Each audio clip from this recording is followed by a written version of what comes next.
So good afternoon. This is a little emotional for me, guys, so I'm going to try to get through this.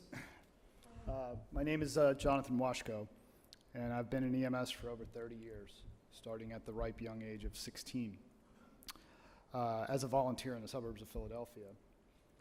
I have been blessed to have an amazing career that has taken my family and I to many great EMS organizations around the United States and locally. I'm proud to work with a great organization up in New York City called Northwell Health, and we have a few of our colleagues here today, guys. Thank you for being here and supporting the work that we do each and every day. I've been fortunate enough to have been involved with GEMS since the beginning of my EMS career, first starting as a reader and subscriber when I was young to learn how to do things clinically and learn what others were doing, then eventually becoming an author and contributor. And now I'm honored and fortunate to serve on the GEMS editorial board as well as the EMS Today curriculum committee. I asked GEMS for some time today to speak with you about a situation that happened to me last time I was here in Charlotte that impacted myself and my family and my time here on Earth. As you see, last time I was here in Charlotte, I lost 5 minutes of my life. Good evening, Dr. Medic 7, Paramedic Patterson on board. We're 5 or less out in your facility, transporting a 47-year-old male patient. Patient was at a meeting with several friends of his, collapsed in an elevator, no breathing, no pulse, 2 rounds of CPR by bystanders. Patient did have a pulse, breathing, and was 4 units times 4 when we arrived. Patient states no cardiac history, never had an occurrence like this before. However, all of the bystanders, 10 plus bystanders or paramedics, then state that he did not have a pulse and was not breathing. Patient himself is an emergency physician. Vital signs as follows: heart rate 74, intermittent unifocal PVCs, 12 leads unremarkable, last pressure 118 over 80, which is also his lowest. Highest heart rate's been 80, 100% on 10 liters by non-rebreather mask, and patient's conscious, alert, and oriented times 4, GCS 15, and breathing on his own. So the lesson here is if you're going to have a cardiac arrest, guys, do it with 10 paramedics in an elevator.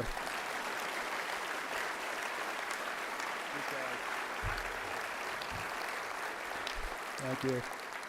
I'm very lucky. I was here attending the GEMS EMS Today curriculum committee meeting, which many of you are aware is an annual event where the committee gets together to vet the hundreds of speaker submissions, received for presentation at this amazing conference.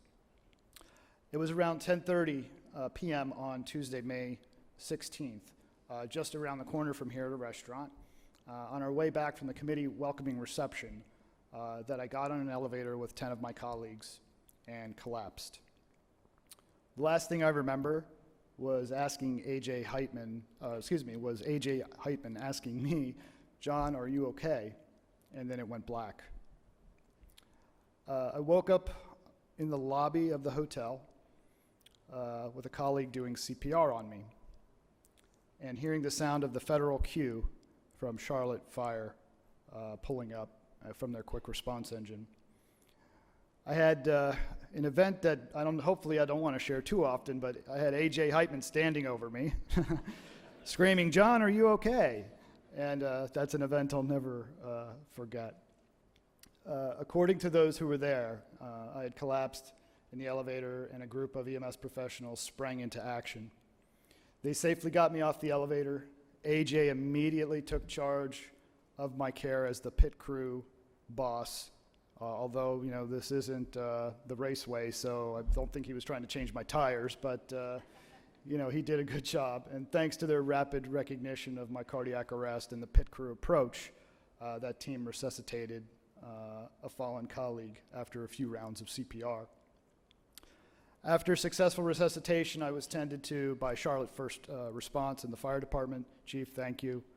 And then transported to Carolinas Medical Center by medic. Joe, thank you, and your team.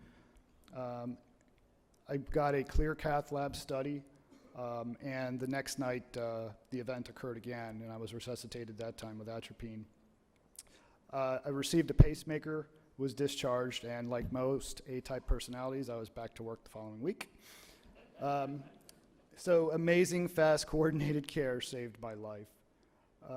By the way, and this is a message I really want to drive home, for those out there that question the value of EMS and the training and why we need funding, I'm living evidence that EMS does make a difference and has value and must be acknowledged as an essential service in every community. Our people need recognition as healthcare providers with an equal seat at the table, and we must properly fund EMS systems so they are safe, effective, efficient, give our people resiliency, and give our people a living wage to support their families. The reason I'm here today is because of these individuals in front of me that'll be joining me here shortly, and the system of care that saved my life. I want to recognize and honor those that gave my life back the last time I was here in Charlotte, and my family, Debbie, William, David, and Lauren, and I will be forever indebted to each and every one of you. Unfortunately, my wife Debbie is unable to be here in person today, but asked me to pass on her sincerest thanks and gratitude. She wanted to let you know that she feels very fortunate that I get to hang out with such awesome individuals, and that she is comforted in knowing we take care of our own. And with that, I would like to welcome to the stage my resuscitation team, starting with the on-scene resuscitation team, AJ Heitman, Ryan Kelly, Christian Griffin, Jeremy Mothershed, and Wayne Zygowicz. From the medic team and medic EMS, Rebecca Zamangi-Mander. And she was the EMD, by the way. I listened to her 911 call. She did awesome, 100% score. Remember, guys, it's a system of care, right? So everyone, we're recognizing everyone in this system, which is awesome. Jenna Galanti, unfortunately, who is unable to be with us today, but we will recognize her, and I believe her colleagues will take her plaque back. And from medic as well, Eli Patterson, the guy that did that amazing radio report. Although I'm not an EMS physician, but I've been called a lot worse. And sorry, docs, a lot better. Just kidding. Gene Starnes, who is the FTO and training Mr. Patterson, and they did a great job. And finally, the folks from Charlotte Fire First Response, Captain Joe Swigunski, Bradley Bennett, Levi Niswander, Adam Parnell. Guys, thank you. Please help me in recognizing this resuscitation team for saving my life. Thank you.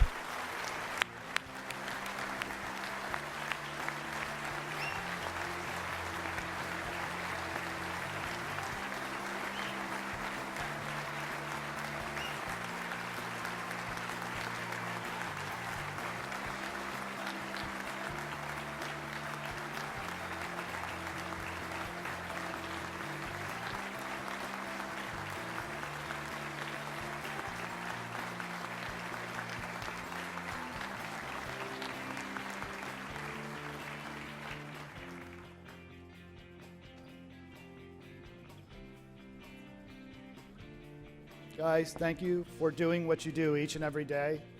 And thank you especially to GEMS for supporting me during this event, as well as helping me honor those fellow rescuers that saved a fellow rescuer. Thank you. God bless.